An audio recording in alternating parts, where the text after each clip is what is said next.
Praise lord. నువ్వు పనికిరానివి చూస్తూ, అక్కరలేనివి మాట్లాడుతూ, అవసరం లేని వారితో స్నేహం చేస్తూ, నీ సమయాన్ని ఎందుకు వృధా చేస్తున్నావు? నువ్వు చూడవలసింది దేవుని వాక్యం. నువ్వు మాట్లాడవలసినది దేవుని మాటలు. నువ్వు స్నేహం చేయవలసింది దేవునితో. సాతానుగాడు ఇలా అడ్డుపడితేనే కదా మనము దేవునికి దూరం అయిపోతాం. మనము అన్యుల వలె ఉండకూడదండి. నిన్న ఇవాళ రేపులాగా ఉండకూడదు. ఇదేంటిది నిన్న ఇవాళ రేపు అనుకుంటున్నారా?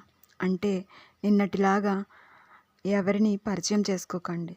ఇవాళటిలాగా ఎవరితోనూ స్నేహం చేయకండి.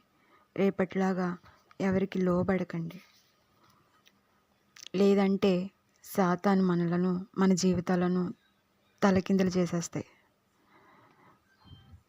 ప్రియ సహోదరి సహోదరుడా, నువ్వు ఇలానే ఉంటే, నువ్వు దేవుని బిడ్డవైతే మారడానికి ప్రయత్నించు.